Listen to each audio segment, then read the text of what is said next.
Olá, Rafael. Me chamo Pedro. Esse fato se passou comigo no ano de 2019, pouco tempo antes da pandemia. Moro em Curitiba, no Paraná. Na noite desse ocorrido, eu estava trabalhando no iFood. Era bem tarde, tipo meia-noite ou 1 da manhã. Eu já estava acostumado a ficar acordado até tarde, então fazer essas entregas noturnas era meio que normal para mim. Essa noite estava devagar, então eu dirigia por aí ouvindo música, enquanto esperava que algum pedido chegasse. E quando finalmente apareceu um, eu mal olhei os detalhes antes de aceitar, já que não tinha muitas opções. Eu dirigi até o restaurante de comida japonesa, peguei o pedido, então o aplicativo me colocou na rota de entrega, e o local de entrega ficava a 30 minutos do restaurante. A viagem foi toda silenciosa, pois as ruas estavam desertas. Eu não estava pensando em muita coisa, até perceber que estava entrando em um local desconhecido para mim, sem nenhuma alma viva na rua. E quando faltava 1 minuto para chegar, o aplicativo me mandou entrar em um condomínio que parecia abandonado, como se a obra ali nunca tivesse sido concluída. Eu pensei que talvez quem pediu a comida foi o vigia noturno desse condomínio. E geralmente esses lugares, com vários prédios, não é normal estar desse jeito, como se estivesse abandonado. Mas esse não era o caso. A maioria dos prédios parecia velho e a obra sem conclusão. E a grama ao redor estava enorme. Era estranho. O mapa me mandou entrar em um estacionamento onde havia um pequeno prédio de salas, como se fosse um hospital, eu não sei bem. Parecia ter apenas um andar e estava tão mal cuidado quanto os outros lugares. Eu era novo em trabalhar com aplicativos, então achei a situação normal. Só que a aparência estranha do lugar que me deixou desconfortável. O mapa me mandou para os fundos do prédio, pelo menos era o que parecia. Olhei as instruções para ver se havia mais informações, mas então uma mensagem do cliente apareceu. Ele disse que me viu chegando e pediu para que eu levasse o pedido até uma porta cinza de metal do lado da piscina do prédio. Eu respondi que tudo bem e estacionei ao lado. E depois peguei a sacola e saí do carro. E enquanto caminhava até a porta, eu percebi que aquele era o fundo do prédio. Não havia uma entrada principal, apenas várias portas aleatórias, como saídas de emergência e portas de acesso aos fundos. Mas encontrei a que ele mencionou. Era uma porta cinza de metal, sem janelas, sem marcações e sem nada. E quando me aproximei, eu recebi outra mensagem no celular. Ele apenas disse para que eu entrasse e entregasse para ele. Eu meio que dei de ombros e fiz o que ele pediu, sem pensar muito sobre isso. Abri a porta e entrei. Era um corredor e as luzes principais estavam apagadas e só tinham algumas luzes fracas espalhadas, provavelmente lâmpadas de baixo consumo. Honestamente, eu esperava algum tipo de sala com um balcão ou um lugar óbvio para deixar a comida. Eu pensei, será que eu deveria andar mais para dentro do prédio ou ele virá me encontrar aqui? Peguei o celular para mandar uma mensagem para ele e mandei o seguinte: estou aqui com o seu lanche, senhor. E quando ouvi um clique atrás de mim, eu me virei e olhei para a porta. Puxei a maçaneta, mas ela não se mexeu. Alguém acabou de me trancar lá dentro. O meu celular pintou notificação e quando olhei, era ele dizendo: o lanche é você. O meu corpo ficou trêmulo de medo, e o pior foi quando olhei pela abertura que tinha na porta de metal, tipo aquelas portas de prisão, e daí eu pude ver o que vinha ali de encontro a mim. Eram 3 criaturas horrendas. Parecia uma mistura de cachorro com homem. Os joelhos pareciam dobrados para trás. A coisa andava corcunda. Eles eram magros, focinhos com longas presas, garras afiadas, e 2 tinha pelos negros e o outro pelo amarronzado. Os seus passos eram pesados e a respiração era ofegante. Eu larguei a sacola no chão, peguei uma cadeira de metal e coloquei inclinada contra a fechadura para aquelas coisas não abrirem com facilidade. A minha única opção era seguir pelo corredor e torcer para encontrar outra saída antes que aquelas criaturas me encontrassem. Eu corria e logo ouvi baques na porta. Aquelas coisas tentavam derrubar a porta a qualquer custo, até que eu ouvi a cadeira caindo e as criaturas correndo. E assim, quando comecei a correr pelo corredor, eu ouvi uma porta se abrir e fechar do outro lado do prédio. Eu corri até o final do corredor e encontrei outra porta. E quando abri, eu vi outro corredor mal iluminado com várias salas de 2 lados. Entrei e imediatamente ouvi um barulho de rosnado e passos pesados correndo em minha direção por todos os cantos. Pensei rápido e me escondi em uma das salas. Alguns segundos depois, eu ouvi passos apressados passando pelo corredor e indo direto até a porta por onde eu tinha acabado de passar, e uma das criaturas passou correndo na outra parte do prédio, indo direto para a porta trancada. Aproveitei e corri na direção de onde a coisa tinha vindo, torcendo para encontrar uma saída, e felizmente encontrei. Saí correndo de volta para o meu carro e dirigi dali o mais rápido que pude. Infelizmente, eu acho que a atendente da polícia não entendeu direito a gravidade da situação, porque só mandaram um policial depois de quase 1 hora. Ou a polícia sabia de tudo o que ocorria ali e decidiu não se meter. E quando apenas 2 policiais chegaram, não havia mais nada lá. No entanto, eu fui informado de que aquele condomínio de prédios não estava em funcionamento no momento e não tinha sido usado nos últimos 5 anos. Era meio que um prédio abandonado e sem câmeras. O que teria acontecido se eu não tivesse saído daquele corredor a tempo? Um amigo que acredita em lobisomem, pois ele afirma já ter caçado um.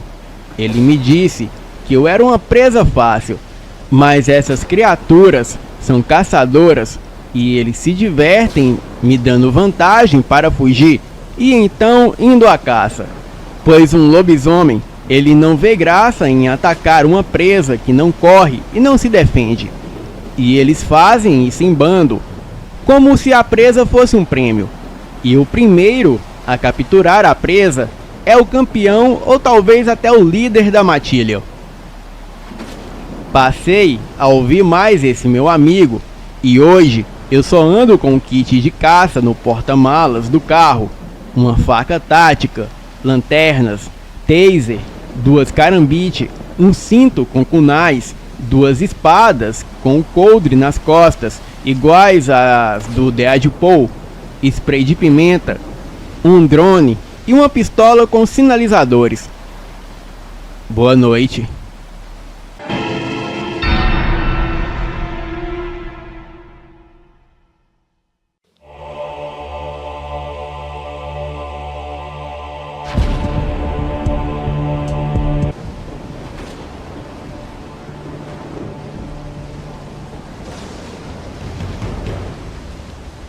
Boa noite, eu me chamo André Matos e atualmente eu moro em Manaus, no Amazonas, mas a história que eu vou contar aconteceu quando eu ainda morava na minha cidade natal, uma cidade do interior de Minas chamada Curvelo. O meu pai era dono de algumas carretas e sempre trabalhou com o transporte de cargas. E quando me tornei adulto, eu tirei a minha CNH e comecei a fazer algumas viagens em uma das carretas do meu pai, seguindo o negócio da família, e atualmente estou aposentado. mas vez ou outra estou viajando para Maceió para visitar o meu amigo José Arthur. E foi no ano de 1990, quando estava no meu primeiro ano como carreteiro, que essa história aconteceu. Como jovem, às vezes, eu era um pouco imprudente em minhas ações, e foi em uma dessas situações que eu quase paguei com a minha própria vida. Nesse ano, eu estava fazendo uma mudança de Maceió para Arapiraca, ambas em Alagoas. Só que ao chegar lá, apareceu uma carga de defensivos agrícolas para ser entregue em uma fazenda localizada em Januária, Minas Gerais. Eu carreguei o caminhão e caí na estrada rumo à fazenda, mesmo sabendo que passaria várias noites na estrada. Tudo corria bem. Eu já estava em Minas e parei o caminhão para abastecer em um posto de beira de estrada. Perguntei ao frentista se ele conhecia a fazenda onde eu estava querendo chegar, e ele disse que sim. Falou que a fazenda ficava depois do Sesc, e logo eu chegaria na fazenda Vista da Serra. Mas ele me aconselhou a esperar amanhecer, pois já era tarde da noite, e a estrada, além de deserta, era bastante perigosa.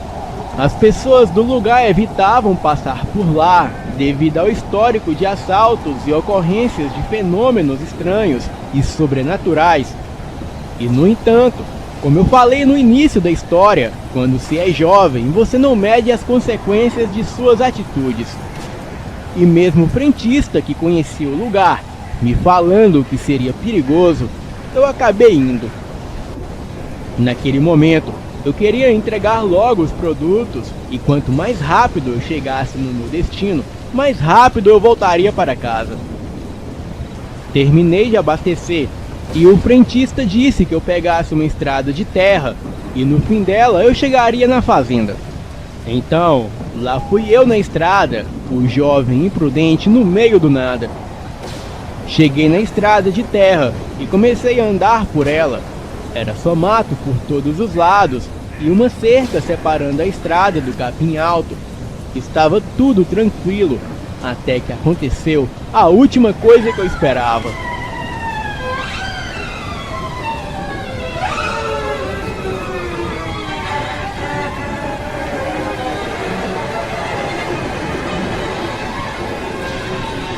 Isso mesmo, um pneu furado no meio daquela estrada escura que eu nunca tinha passado na vida. Eu desci da carreta e fui ver qual pneu tinha furado, e era o pneu que ficava no último eixo do lado direito. Ou seja, para trocá-lo, eu teria que ficar próximo à cerca. Bem, eu peguei as ferramentas e o meu revólver 38, que eu sempre levo comigo, porque nunca se sabe o que se pode encontrar nessas estradas. Eu peguei o revólver e botei na cintura e fui trocar o pneu. Confesso que estava com muito medo de estar ali, pois o risco de assalto era muito grande. E mesmo com o revólver, eu poderia ser surpreendido. Eu consegui trocar o pneu e recolher as ferramentas. Estava voltando até a cabine, quando escutei uns barulhos que vinham do capim que tinham do outro lado da cerca. Eu nem fiquei enrolando muito e já fui logo falando: "Quem é que tá aí? Se for ladrão, saia logo, senão eu vou atirar."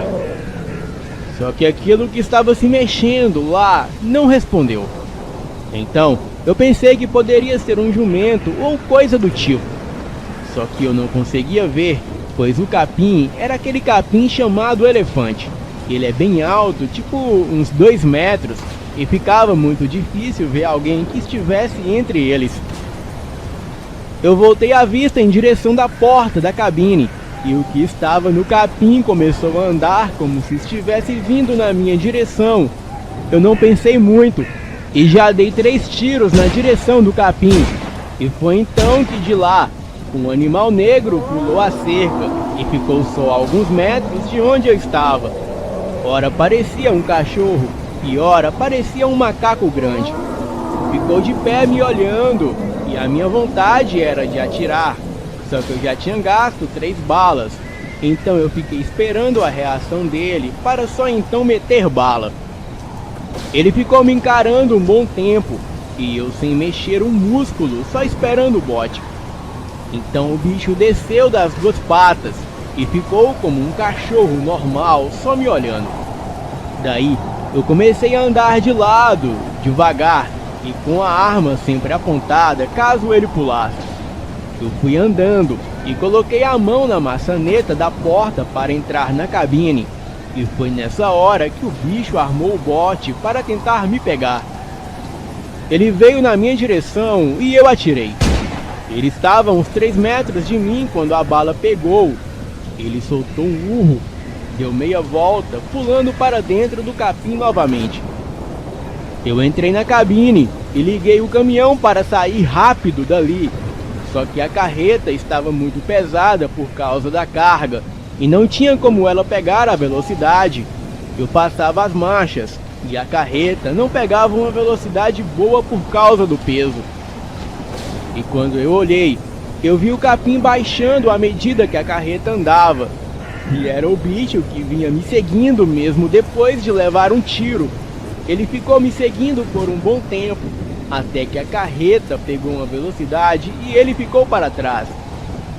Eu cheguei na fazenda e fui de encontro ao rapaz, que era encarregado de receber as mercadorias. Ele conferiu. Eu acabei contando a ele que tinha passado por uma situação muito estranha na estrada.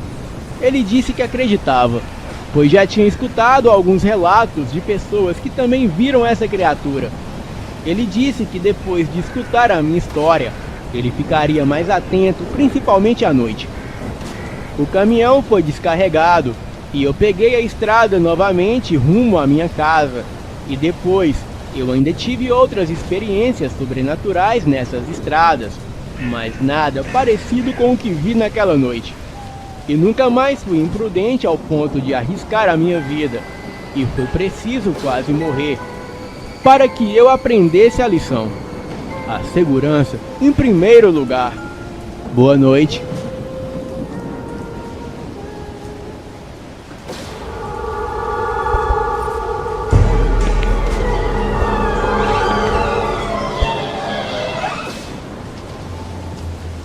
Boa noite, me chamo Marco Silva, sou natural de Teresina, no Piauí, e esta é a história do dia em que finalmente resolvi me aposentar.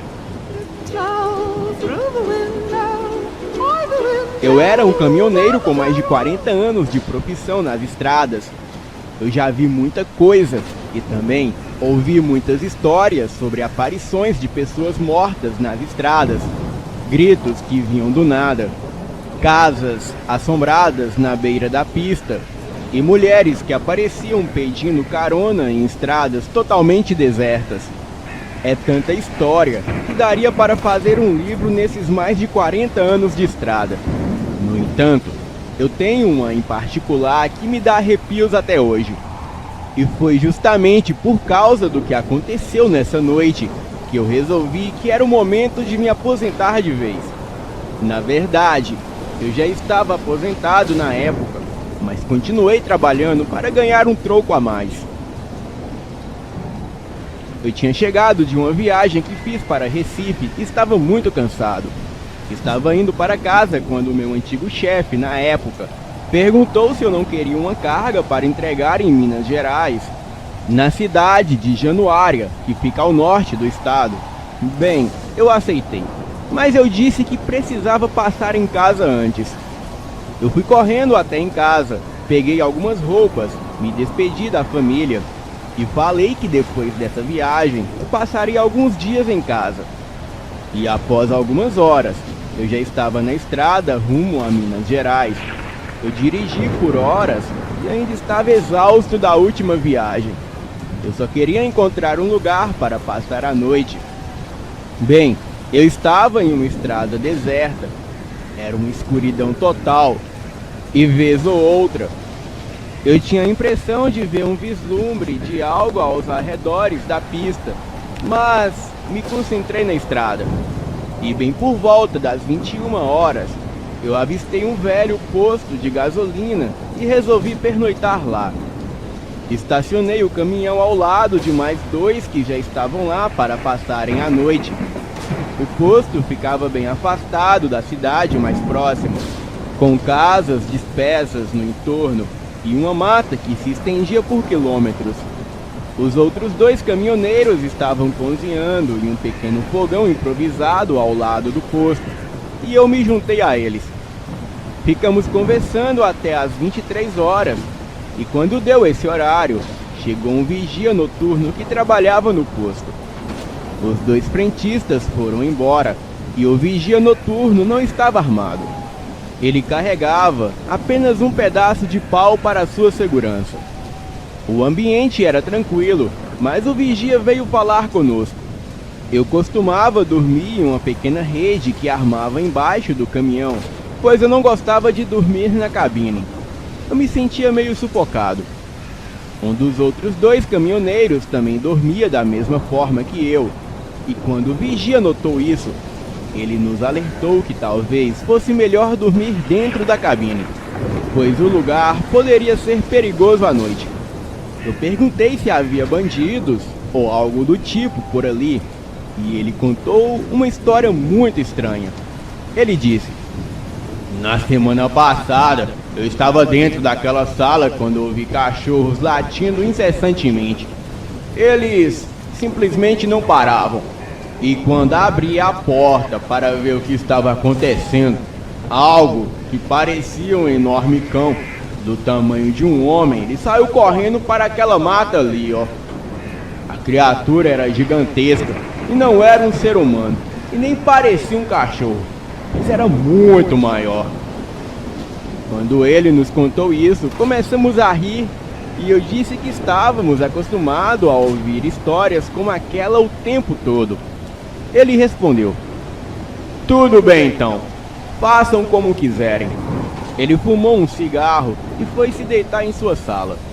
Eu fiquei um pouco mais na conversa com os outros caminhoneiros, e quando era mais ou menos meia-noite, eu fui deitar em minha rede sob o caminhão.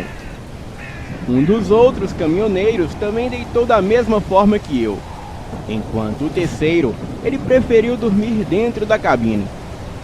O vigia noturno estava dentro de uma pequena sala com uma abertura para ver o que acontecia durante a noite, e já estávamos dormindo quando ouvi latidos de cachorros, mas não liguei muito e voltei a dormir. Os latidos ficaram mais altos, mas eu ainda estava de olhos fechados e só ouvi. E foi quando o som dos latidos aumentou. Eu abri os olhos e vi o outro caminhoneiro agachado embaixo do caminhão, estalando os dedos como se quisesse chamar a minha atenção. Eu perguntei o que estava acontecendo e ele colocou o dedo na boca para me fazer ficar quieto e apontou para o caminhão que estava ao lado do meu. Eu saí da rede e ele estava me chamando, apontando para baixo do caminhão. Então, eu vi uns pés estranhos, pareciam quebrados, e quem quer que fosse, estava se movendo apoiado na parte da frente dos pés, e dava para ouvir a respiração ofegante da coisa que estava a cerca de 15 metros de onde estávamos. O outro caminhoneiro sussurrou: "Vamos para a cabine!" Ligamos o caminhão e descobrimos o que é isso. Eu sugeri que fosse melhor não, pois abrir a porta faria muito barulho. Eu sugeri que subíssemos no caminhão e ficarmos deitados na lona para maior segurança. Começamos a subir devagar e ficamos deitados na lona, olhando na direção daquela criatura, e ficamos lá por cerca de meia hora, até que vimos os faróis do caminhão da cabine se acenderem e iluminarem a criatura. Aquilo imediatamente correu em direção à mata que ficava atrás do posto, e só escutamos o motorista do caminhão da cabine sair e perguntar: "Que diabos foi aquilo?" Descemos do caminhão e mandamos ele voltar para a cabine e se trancar lá. Eu corri para a sala onde o vigia noturno estava, mas a porta estava entreaberta e ele não estava mais lá. Eu tranquei-me na cabine do caminhão com os outros 2 caminhoneiros e ficamos lá, assustados, até o amanhecer.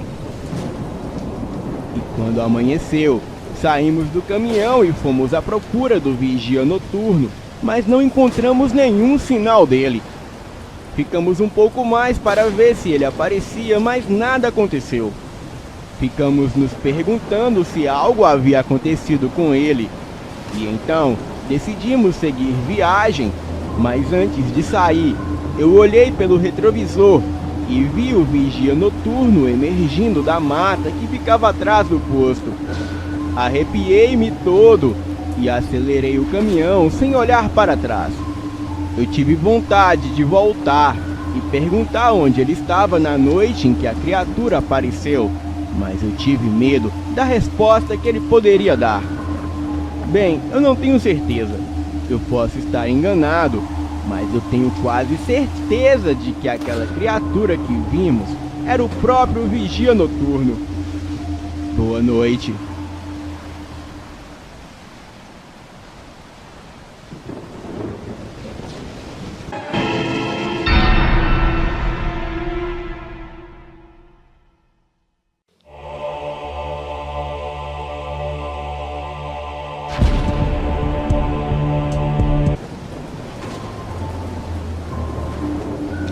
Olá, eu me chamo Alex, tenho 42 anos, mas na época desse relato eu tinha apenas 17 anos. Essa história que eu vou contar aconteceu quando eu ainda era adolescente e morava em Serra Talhada, no sertão de Pernambuco. Na época, como eu falei, eu tinha 17 anos e como todo adolescente, eu gostava de viajar. E todos tínhamos vontade de passar um final de semana no balneário do Caldas, que fica na cidade de Barbalha, localizada no sul daquele estado. Bem, eu costumava ir várias vezes naquele balneário. E não costumávamos ficar até tarde, pois os mais velhos contavam a lenda de uma pinguari das matas que aparecia naquela região. Ele matava os pescadores que se aventuravam a pescarem pelas noites em épocas de quaresma. Então, quando íamos com a turma, ficávamos no balneário até às 17 horas e, por fim, voltávamos pela mata quando começava a escurecer. Eu lembro-me que às vezes escutávamos passos, urros e gritos ao longe. Então nos apressávamos e saíamos bem rápidos da mata. E durante o caminho, passávamos pelo sítio de um senhor, o qual existia a lenda que ele se transformava em bicho. E testemunhas relatam que ele ficava invisível para fugir dos inimigos. E alguns já até viram esse senhor em cima da bananeira, bem em cima das folhas. E sempre passávamos em frente a esse sítio. A estradinha era mato em ambos os lados e raramente aparecia alguém.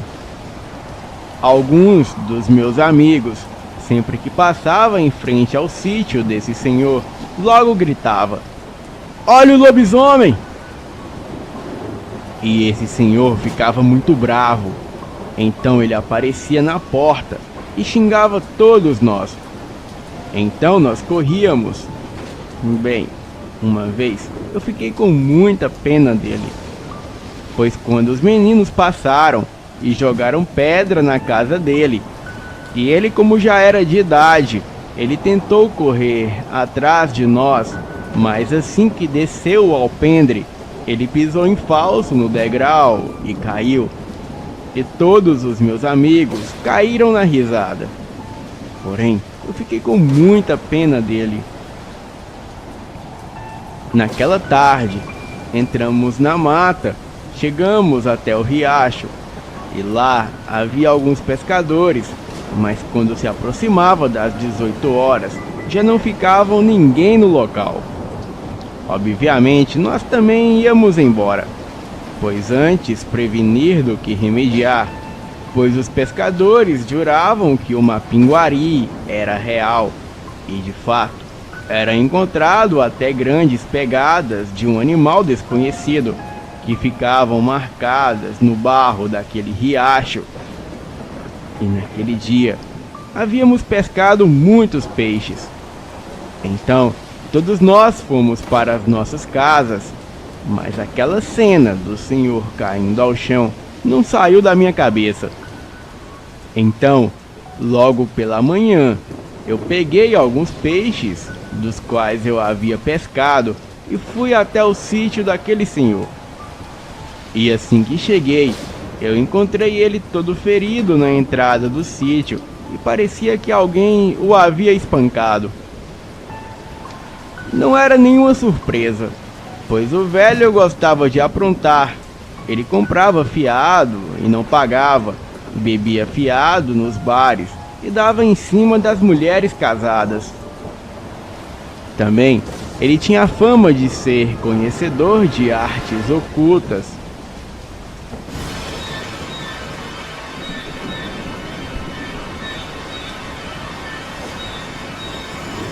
As pessoas diziam que ele era um ótimo curandeiro, pois sabia o segredo das plantas medicinais, e também ele tinha fama de virar lobisomem. Eu o peguei pelo braço, levei ele para dentro de sua casa, cuidei dos seus ferimentos e dei água para ele, pois ele parecia muito desidratado. Ele me recomendou algumas plantas para que eu usasse em seus ferimentos e que logo ele estaria bom. Bem, estávamos dialogando e ele logo disse: "Garoto, por que você anda com essa turma de vagabundos? Eu nunca tive amigo por causa de pessoas como vocês que debocham dos outros. Mas não se preocupe, já estou acostumado. As pessoas me julgam, mas não sabem o que eu passo. E na minha idade, eu tenho que usar toda a artimanha para sobreviver. Bem, obrigado pela ajuda. Vá em paz. Um dia, você ainda vai ver esse monstro aqui, que você diz que sou eu, mas vai me agradecer por eu estar por perto. Pois agora, eu tenho uma dívida com você." Bem, eu voltei para casa e prometi nunca mais atazanar o velho e nem deixarem os meus amigos fazerem o mesmo. Então, passamos mais algumas vezes em frente ao sítio quando íamos pescar, mas ninguém mais zombou dele. Um dos meus amigos era muito cético. Ele não acreditava nessas coisas de mapinguari ou lobisomem. Então, ele sugeriu que depois da pescaria acampássemos ali perto do riacho. É lógico que ninguém topou, pois, como falei, todos tinham medo. Porém, eu mesmo sendo medroso, eu aceitei passar a noite acampando na mata, pois era um sonho que eu sempre tive.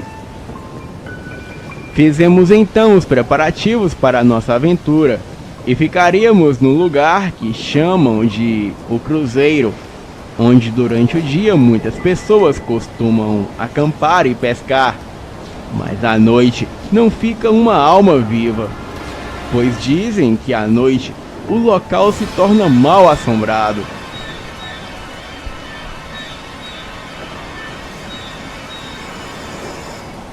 Quando passávamos na frente do sítio, eu lembro-me que o velho escutava um modão sertanejo em sua vitrola. Então o velho disse: "Ei, garoto, tome cuidado, não fica nessas matas até tarde não, é perigoso." "Cala a boca, seu velho, o único perigo lá vai ser se você aparecer", disse o meu amigo Pedro, que me acompanhava. Pedro disse para não ligarmos, pois o velho era um pinguço que só vivia caído na porta do bar. O Pedro também disse que o seu pai conta que o velho ficou meio louco por causa de uma decepção amorosa, e ele passou a fazer feitiços de amarração para a moça namorar com ele, mas no fim das contas, ele sofreu as consequências e acabou virando bicho e morando sozinho. Eu não liguei muito para o que o Pedro disse e fomos para o riacho, e de lá acamparíamos no Cruzeiro da Serra.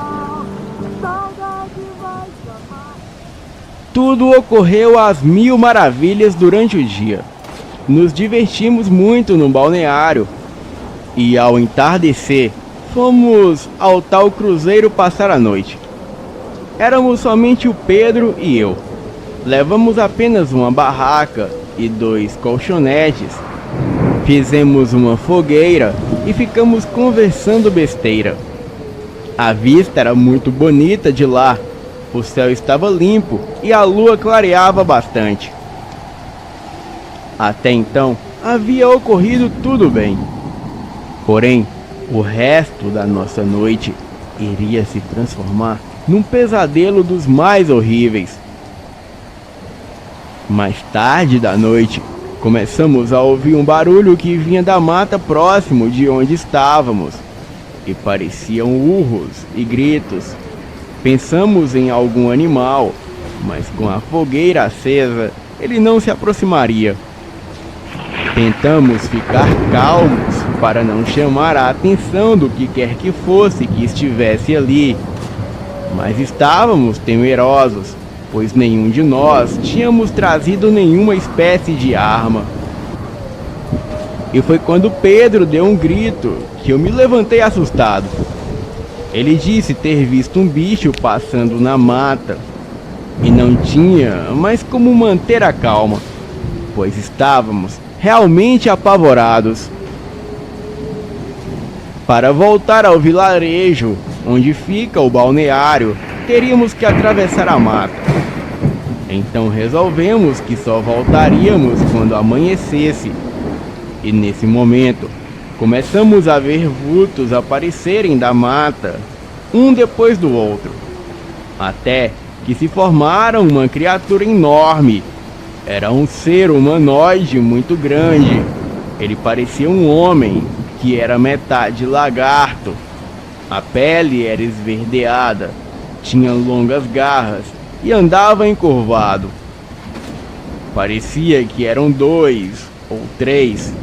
Eles apontavam para nós e cochichavam palavras incompreensíveis. E de repente se viraram e voltaram para a mata. Eles eram muito rápidos, se locomoviam com muita facilidade. Resolvemos que faríamos uma tocha e iríamos atrás daquelas coisas para saber o que estava acontecendo.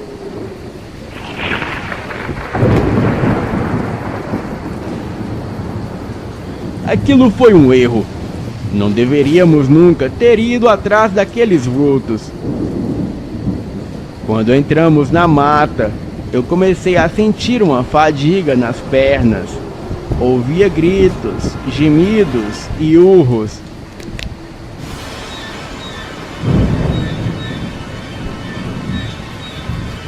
E notamos vultos passando rapidamente por entre os arbustos. Perguntei quem estava lá, mas não obtive resposta. E de repente, vozes vindo de todas as direções nos deixaram confusos. Era como se falassem outra língua. Começamos a correr e nos perdemos um do outro. E maior foi a minha surpresa quando um ser de mais ou menos uns 2 metros, ele apareceu em minha frente e logo disse: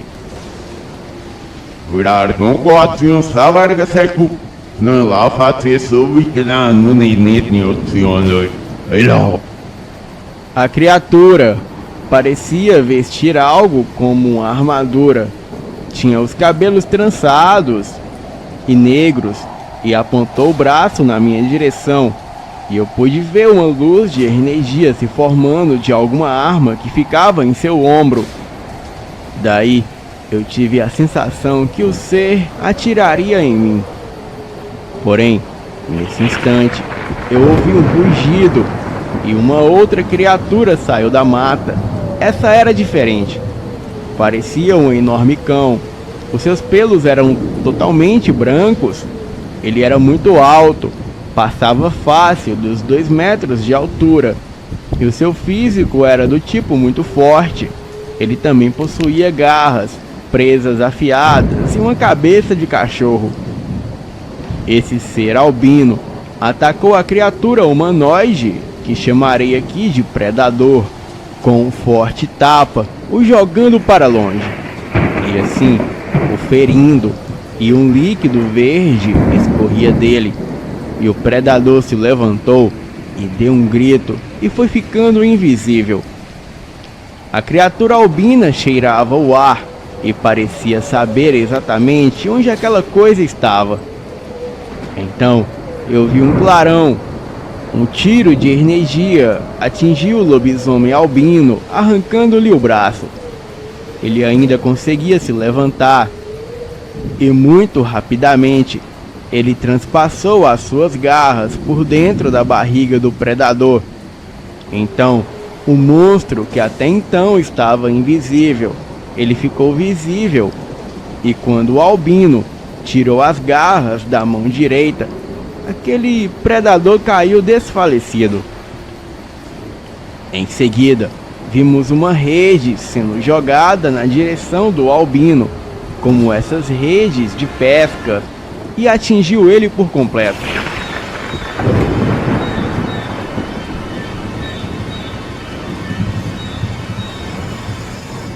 A rede foi se encolhendo. O albino gritava de dor, pois a rede logo o trituraria, mas ele conseguiu cortar a rede com as suas garras de um único braço. Os 2 lagartos humanoides começaram a atacar a criatura albina. Eu estava paralisado de medo vendo toda aquela cena.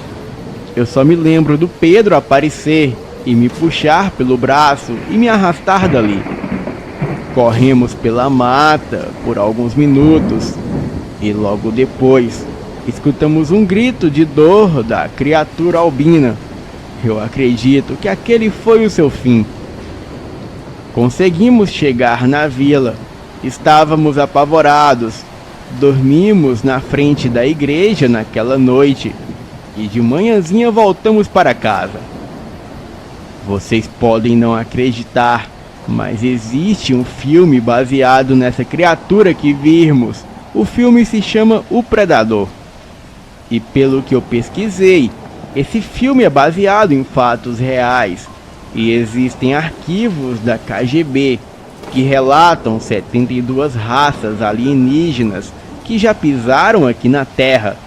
E uma dessas raças é esse predador que vem ao nosso planeta caçar seres humanos e animais e outras criaturas fortes. E também no passado, eles eram venerados como deuses. Bem, eu nunca mais vi o velho. Alguns disseram que ele morreu e outros disseram que ele se mudou. Mas eu sei a verdade. Aquele velho era um lobisomem, porém o lobisomem albino. E a sua missão era proteger as pessoas. Boa noite.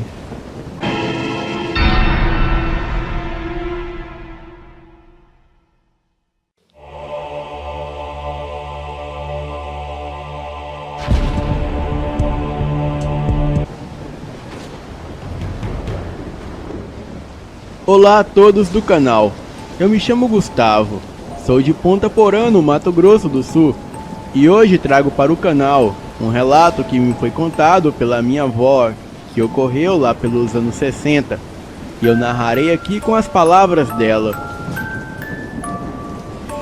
De uma família de 8 filhos, o Pedro era o único homem e o filho caçula. Ele era diferente.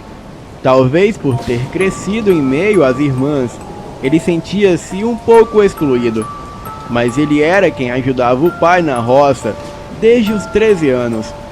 E quando algo estranho começou a lhe ocorrer, algumas noites de terça ou sexta-feira, ele saía e retornava somente no outro dia.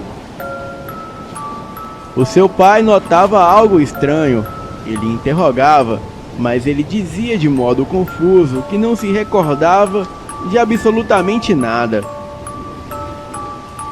O tempo passou e Pedro virou um homem, aliás, um homem considerado por todos na comunidade, porque ajudava muita gente, ele visitava os doentes, ele estava sempre nos velórios e auxiliava a todos que dele necessitavam na comunidade de Canápolis, no interior de Minas Gerais. Mas estranhamente nas noites de terça e sexta-feira, ao cair da tarde, exatamente às 18 horas, ele desaparecia. E só viam Pedro no dia seguinte, cansado, com as vestes rasgadas e abatido, e ele não falava muita coisa. Às vezes, parece que ele havia levado uma surra de chicotes ou coisa do tipo, mas quando perguntavam, ele não se lembrava de nada. Algumas pessoas, como Dona Isidora, a antiga moradora da província, que auxiliava a todos por ser uma mulher muito bondosa, ela começou a notar que aquele homem, quando aparecia no dia seguinte, ele andava a pedir sal nas portas das casas. Então, a Dona Isidora e tantas outras pessoas assentiam e, sem questionar, eles cediam as xícaras de sal. O Pedro agradecia e, virando-se para o lado da rua, ele ia embora sem dizer muita coisa. O Zé Burguês era um exímio caçador e o Tatiano, que não ficava para trás, o acompanhava nas noites silenciosas de caçadas às margens da represa de Carmópolis.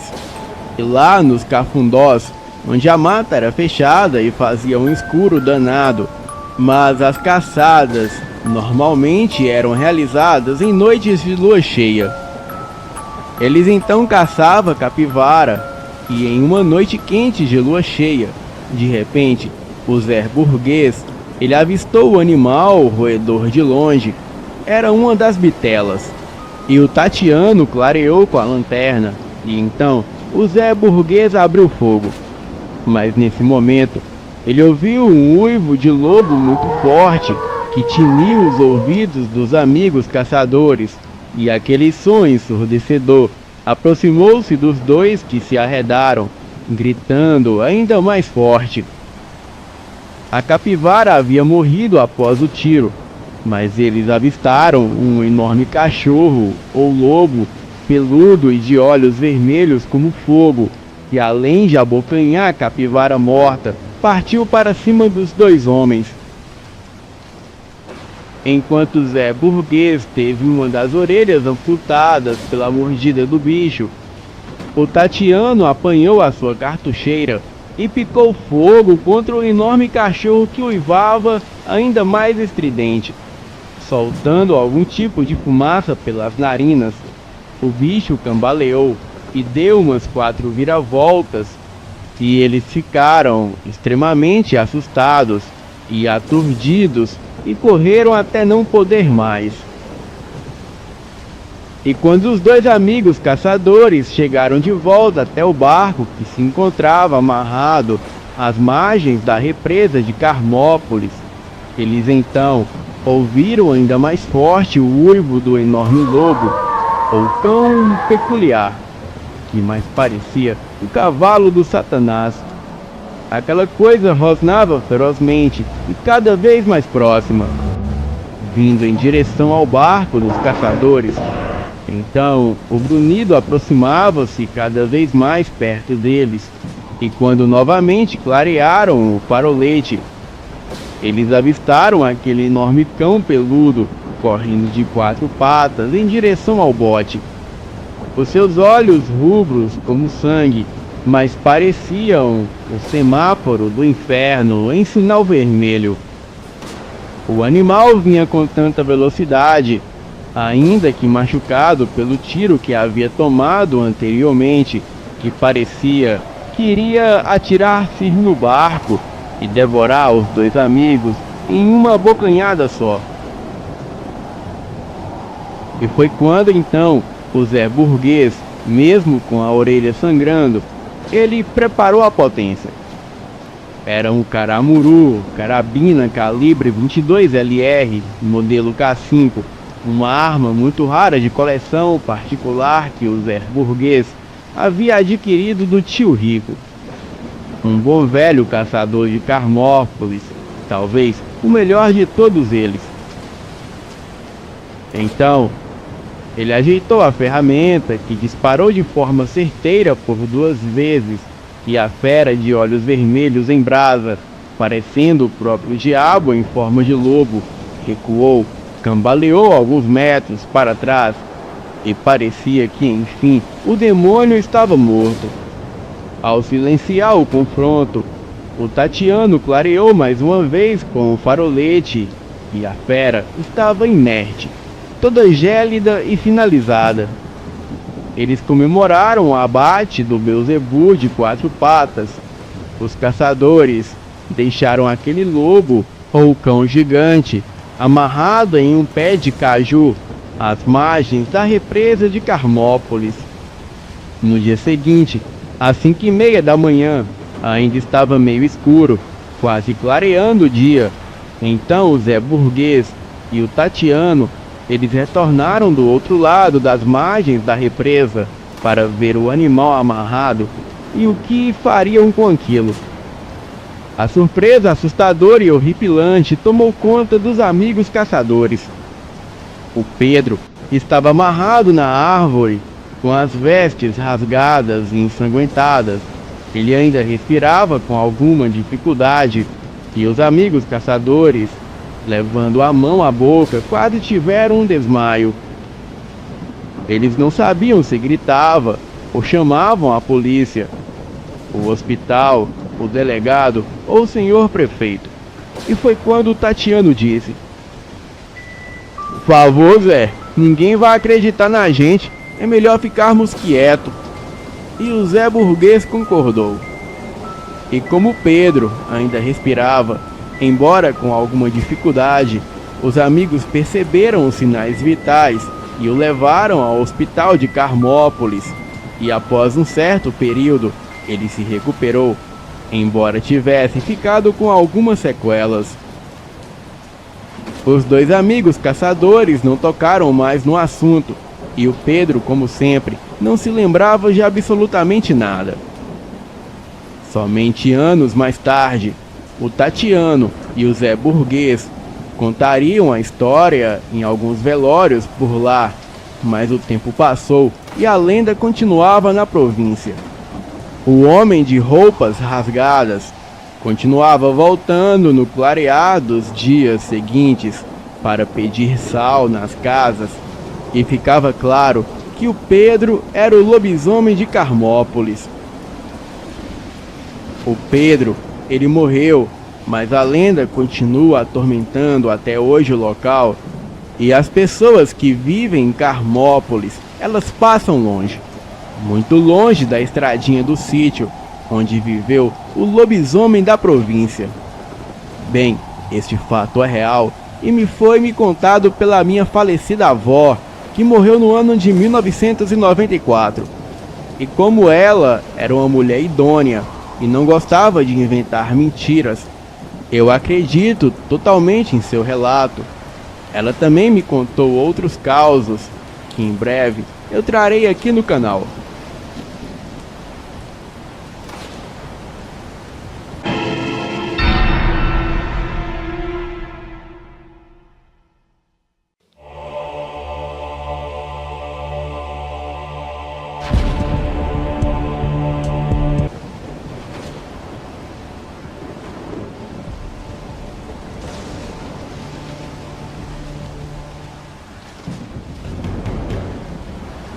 Olá a todos do canal, eu me chamo Mara, e o relato que eu trago hoje aqui para o canal aconteceu há muitos anos com a minha família e eu, quando morávamos em um sítio no interior do Paraná, que por sinal, esse sítio era muito assombrado. Bem, hoje eu tenho 36 anos, mas esse fato que eu irei contar aconteceu há muito tempo, e na época eu tinha entre 11 e 12 anos de idade. A minha família havia comprado um sítio muito antigo, na cidade de Pinhal do Sudoeste, onde corria uma história na cidade de que a antiga dona da casa havia sido morta por uma criatura que andava pela região. E segundo os moradores, essa criatura costumava atacar em noites de lua cheia. Mas segundo conta as pessoas da região, em uma noite de lua cheia, uma dona de casa que vivia sozinha ali no sítio, ela presenciou seu cachorro se atracando no quintal com uma criatura animalesca. Então, para proteger o cachorro, essa mulher partiu para cima da criatura com uma faca. Porém, a criatura a feriu gravemente e ela não resistiu aos ferimentos e veio a falecer.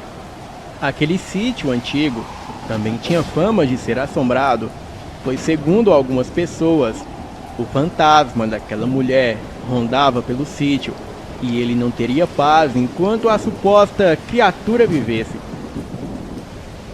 Bem, ninguém da minha família acreditou nessas histórias e mudamos para lá assim mesmo, pois achávamos que eram histórias de pessoas da roça para nos colocar medo. Bem, na primeira noite, eu, que na época era completamente incrédula, eu passei a respeitar todas as lendas e histórias que o pessoal conta pelo Brasil afora. Aquele sítio era bem grande, também era antigo e tinha uma aparência sinistra. Tinha 4 quartos e a cozinha não era ligada com o casarão antigo e nem o banheiro. E por isso, à noite eu tive que dar a volta pela casa para conseguir chegar até o banheiro. E quando saí para o banheiro, eu dei a volta pela casa e eu pude perceber alguém parado, próximo a um arbusto me observando. Eu levei um susto e nem consegui ir ao banheiro. Voltei correndo o mais rápido que eu pude e me enfiei embaixo dos lençóis. Depois, eu passei a ouvir vários ruídos pelo corredor, como se alguém estivesse arranhando as paredes. E para completar, em algumas vezes, eu ouvia gemidos de dor, como se alguém estivesse passando mal. Até que, em um determinado momento, tudo ficou no mais absoluto silêncio, ficando somente o som dos animais noturnos. Naquela mesma noite, eu tive um sonho com uma mulher de aparentemente uns 40 anos de idade. Ela era bem magra e estava com seu corpo todo desfigurado, como se tivesse sido atacada por algum animal feroz. E no sonho, ela dizia para que eu tivesse cuidado com o homem da muleta, pois ele virava bicho e atacava nas noites de lua cheia. Quando o dia amanheceu, eu logo lembrei do sonho, porém eu não dei muita importância, pois acreditava se tratar de um sonho sem sentido. Durante o dia, tudo estava correndo normalmente, e vez ou outra víamos algum animal andando pelas árvores ou colhendo frutos no chão, e nada mais que isso. A tarde passou e a noite chegou, e novamente, para o meu temor, terminamos as nossas tarefas, tomamos banho, jantamos e ficamos conversando um pouco, e em seguida fomos todos dormir. Bem, aproximadamente 2 horas da madrugada, eu acordei assustada novamente com o mesmo barulho da noite anterior. Eu tremia toda de medo e a porta do meu quarto estava entreaberta. E como não havia iluminação elétrica no sítio, pois o sítio era muito antigo, a minha mãe deixou uma lamparina no meio do corredor, sendo que isso fazia com que eu conseguisse ver se alguém passava diante do meu quarto. Em certo momento, eu percebi que havia alguém andando em direção ao quarto dos meus pais. Eu achei que fosse a minha mãe, pulei da cama e corri para o corredor, pois estava com medo, e no quarto dos meus pais tinha um sofá velho, então achei que a minha mãe deixaria eu dormir lá.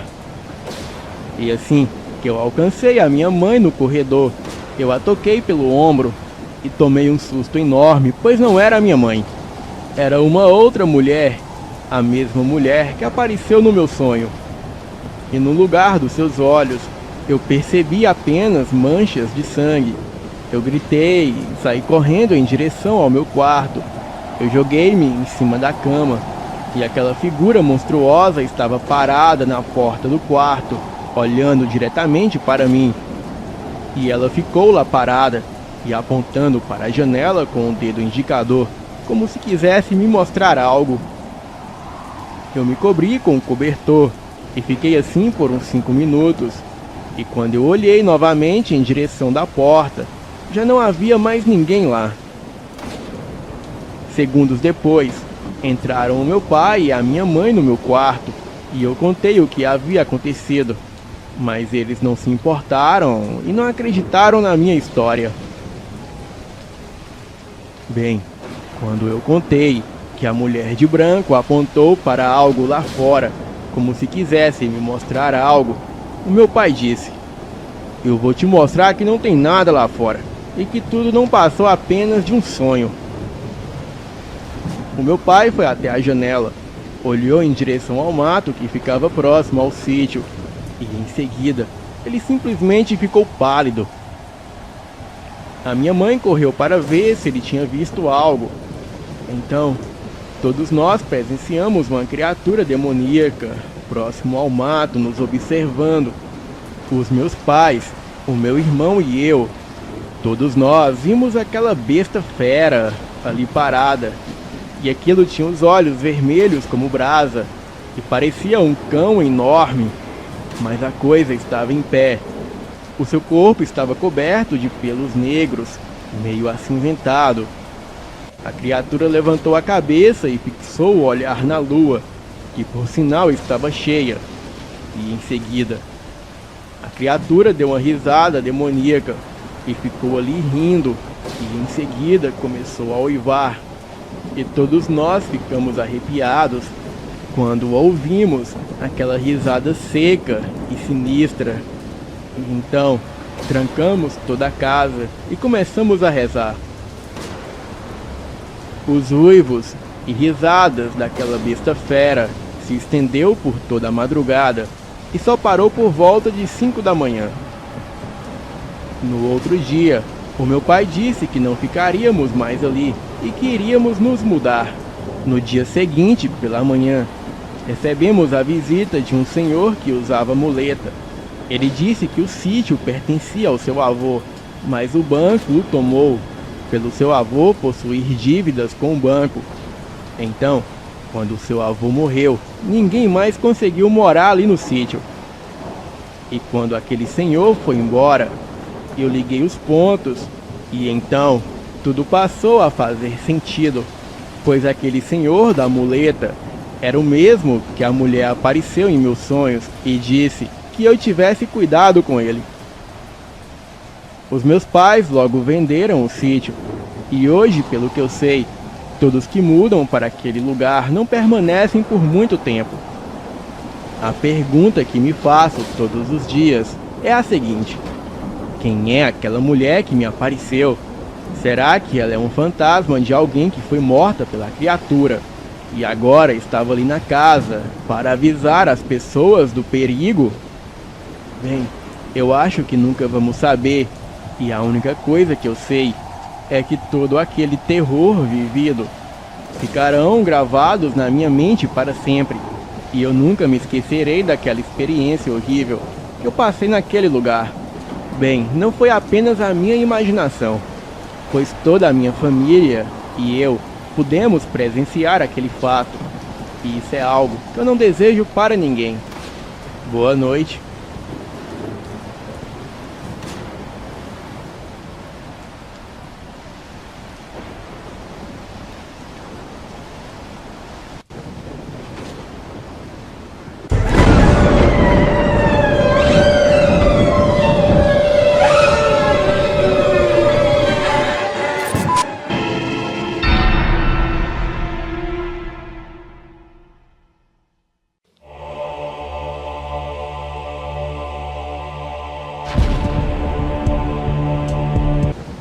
A história do boto cor-de-rosa é muito conhecida no Amazonas. E na história diz que o boto é um animal que se transforma em um homem bonito para encantar e engravidar as mulheres. Além disso, o boto é conhecido por beber muita cachaça, mas na versão real, ele era muito diferente. Porém, o boto era um pouco mais sombrio e dava em cima de mulheres casadas, e por conta disso, os maridos queriam matar o boto, e o boto podia ser morto a pauladas ou com um tiro na cabeça. E apesar de ser apenas uma lenda, muitos acreditam na história, tanto que a espécie do boto cor-de-rosa ficou ameaçada de extinção. Olá, Rafael, eu me chamo Bárbara. Na época que ocorreu esse fato, eu tinha apenas 20 anos. Sou uma morena de cabelo lisos, 1,70 de altura, corpinho esbelto e seios empinados. E desde adolescente eu chamava muito a atenção aqui na cidade onde moro, que é Barreirinhas, no Amazonas. Os garotos da minha escola eram loucos por mim, e alguns até ofereciam dinheiro por um simples beijo. Mas eu não era desse tipo de mulher. Eu sempre fui uma pessoa decente, mas por outro lado, os meus pais passavam por dificuldades financeiras. E foi aí, quando terminei o colegial, já com 20 anos, o meu pai decidiu me casar com um homem muito rico. Ele era fazendeiro e tinha quase o triplo da minha idade. Era um coroa de 59 anos, mas incrivelmente, aquele homem parecia não passar dos 30 anos. Parecia muito jovem, e todos questionavam mesmo se ele realmente tinha 59 anos. Bem, eu fui casada contra a minha vontade, e por mais que eu não achasse o meu marido bonito fisicamente, ele tinha algo que me atraía muito. Era um libido fora do comum. E naquele ano de 2009, ainda éramos noivos, e ele teve que sair da cidade para resolver alguns assuntos de vendas de uma propriedade. Então, eu aproveitei e fui para o forró com alguns amigos do colegial. Eu lembro-me que bebemos muito e foi muito divertido. Eu queria deixar salvo que você que acha que aqui no Amazonas é só floresta, você está completamente certo. O forró rolava solta no meio da mata. Estávamos não muito longe do rio Andirá. O mesmo passa aqui em Ribeirinha, e por aqui existe a lenda do boto cor-de-rosa, mas eu sempre acreditei se tratar de uma simples lenda, contada por mulheres que apareciam grávidas de outros homens, e contava para os maridos para eles não levarem a fama de chifrudo. Então, a culpa caía no coitado do boto cor-de-rosa. Bem, naquela tarde o forró rolava solto, até que do nada apareceu um homem lindo, moreno, usava roupas brancas e chapéu, e por um momento eu achei até mesmo se tratar de um pai de santo. Mas ele chegou e colocou para tocar Lapada na Rachada, e quem é das antigas lembra. Nessa época, eu era noiva e não era casada ainda com o meu futuro esposo Cláudio Omar. Eu já estava pra lá de bêbada. Então esse rapaz de branco chegou em mim com aquele gingado e falava palavras seduzentes no meu ouvido que parecia me possuir. Eu sempre fui uma mulher de respeito, mas a minha timidez foi embora naquele momento.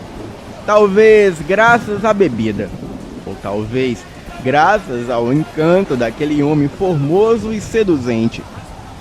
Ele me perguntou se eu queria uma lapada na rachada, um tipo de bebida típica aqui da região, ou se talvez eu preferia pau nas coxas, uma outra bebida famosa por aqui. Eu, inocente, falei que queria uma lapadinha. Então ele disse: vem comigo. Ele me levou para dentro do mato, um lugar meio ermo, onde nem se ouvia o som dos animais, talvez devido à música alta do forró. E para minha surpresa, ele me beijou, e foi arrancando as minhas roupas a ponto de rasgar. Eu, uma mulher decente e crente da Igreja Universal, eu não resisti e fui me entregando, mesmo achando que aquilo era obra do diabo. Ele perguntou se a minha calcinha estava escrito download. Eu disse que não e perguntei o porquê. Ele disse que adoraria baixá-la. Ele foi descendo a língua pelo meu corpo, tirou a minha calcinha com os dentes e a jogou em cima de uma árvore. E depois perguntou se eu acreditava na lenda da anaconda. Eu disse que não, e que na verdade a anaconda se trata apenas de uma simples sucuri. Então ele disse: bem, eu vou te mostrar a anaconda. Ela tá doida para entrar na toca da cobra. Eu senti aquela cobra que, em modestas palavras, era grande, mas achei exagero ele dizer anaconda, pois parecia mais uma simples jiboia. Então brincamos de upa, lelê, adoleta, onidunidê, o salaminguê, mas a parte do o substituam pelo gemidão do WhatsApp. Transávamos loucamente, fizemos o canguru perneta, fizemos o macaco trepado, que é quando você transa pendurado na árvore. Foi uma loucura total. E no final ele perguntou: e aí, tá gostoso, lapada na rachada? Toma, toma, safada. Daí pra frente eu só me lembro que acordei no outro dia toda ardida. As minhas amigas falaram que eu sumi por 2 horas, mas depois apareci muito chapada e fui dormir na barraca e depois elas me levaram para casa. Eu nunca esqueci aquele homem, mas também eu nunca soube o seu nome. Eu me casei com Cláudio Omar e depois da nossa primeira relação eu gerei um filho, mas não era dele. Cláudio Omar era um homem branco e o meu menino era moreno, cara do pai, que hoje eu sei que é o Boto. Cláudio Omar sempre sumia nas noites de quinta para sexta, e na região, alguns ribeirinhos relatavam o avistamento de uma fera, e que eles tinham certeza que era o tal lobisomem. Em uma das sumidas de Cláudio Omar, eu fui até próximo do local onde encontrei o homem de branco pela primeira vez, e eu gritava por ele, o chamando de homem de branco. Até que do rio Andirá, aquele homem veio emergindo das águas, me perguntando se eu estava com saudades. Eu disse que sim. Também disse que tive um filho dele, e para minha surpresa ele respondeu: sim, eu tenho vários filhos espalhados por essa região. A prova é que todos são homens, pois eu carrego um encantamento de só gerar filhos homens. Eles levam uma vida normal como qualquer criança. Porém, eles sentem um fascínio por rios e são bem safadinhos. Nessa hora, minha ficha caiu. Então eu perguntei: você é o Boto? Eu sou o Juraci, mas se você quiser eu boto. Ele respondeu. Falou isso me pegando por trás.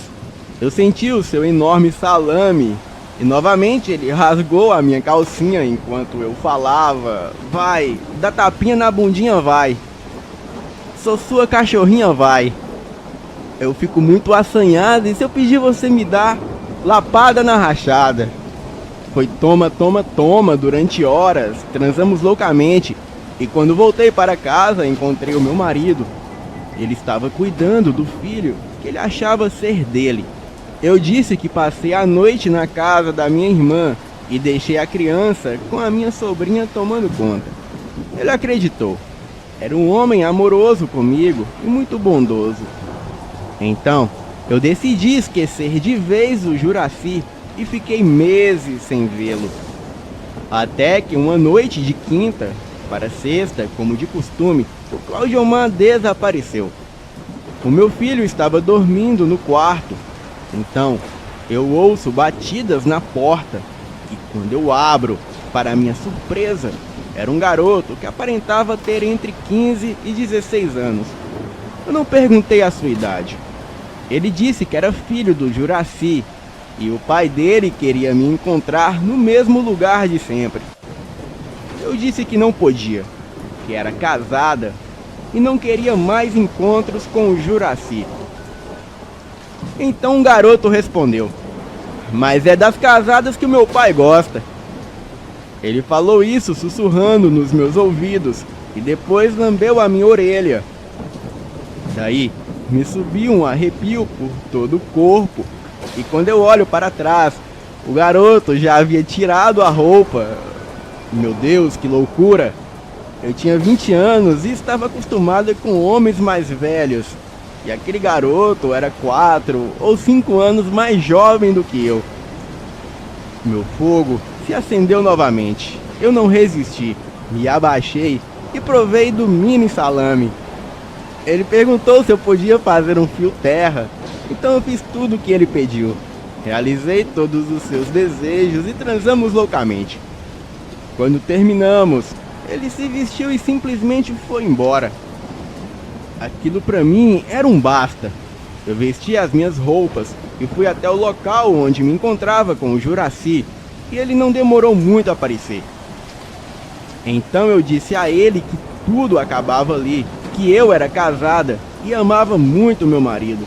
Então Juraci disse: ama de acho nenhum, tu ama é isso aqui, sua safada. Novamente eu caí em seus encantos e já estava sem calcinha porque toda vez ele rasgava. E o filho dele havia rasgado a minha última calcinha. Juraci e eu transávamos loucamente na mata sob a lua cheia. Então, ao longe, ouvimos um uivo. Eu confesso que fiquei com medo, mas Juraci ele parou com o vucu-vucu e ficou atento. Perguntei ele o que aconteceu e ele pediu que eu ficasse em silêncio. Então, ouvimos um urro se aproximando. Juraci se levantou pelado e ficou olhando para os lados preocupado. A única coisa que ele disse foi: vai embora daqui, mulher. Isso aí é um lobisomem. Ele tá atrás de você. Eu vou ganhar tempo suficiente para você correr, pois caso contrário, ele te mata. Eu comecei a me vestir, mas Juraci gritou: vai embora pelada mesmo, mulher. Sua vida é mais importante que a roupa. Ele mal acabou de falar e saiu do mato aquela fera enorme, com pelos negros e grossos, olhos vermelhos. Parecia um cachorro enorme que andava encurvado. Os seus braços eram longos e dos seus dentes escorriam baba. Ele me olhava com muita fúria e algo me dizia que aquela coisa era o Claudiomar, o meu marido. Juraci tirou o chapéu, a única vestimenta que ele jamais havia tirado antes. Então eu percebi as suas orelhas pontudas. Aquele homem, de fato, era o Boto. O lobisomem veio numa velocidade incrível na minha direção, mas Juraci, o Boto, ele entrou na frente, o golpeando e o jogando para longe. Juraci possuía uma força incrível e ambos travaram uma luta mortal. Juraci era mais rápido, mas o lobisomem era mais forte. Então, Juraci o golpeava com vários socos e chutes, e era como se ele fosse um lutador de capoeira profissional, e sempre esquivava dos ataques do lobisomem. A última cena que eu vi antes de correr dali foi o lobisomem cravando as presas no ombro de Juraci. Eles brigavam na areia, na margem do rio Andirá, e Juraci deu um grito de dor, mas conseguiu levantar o lobisomem e ambos caíram dentro d'água. Quando cheguei em casa, tranquei todas as portas e janelas e coloquei o sofá da sala bloqueando a porta. Eu não consegui dormir naquela noite, mas pela manhã eu recebi a notícia que o meu marido, o Claudiomar, havia se afogado no rio Andirá. Eu fiquei muito triste com a sua morte, pois ele me amava e amava muito meu filho. Bem, com muito medo, eu me mudei daquela região e hoje eu moro em Manaus.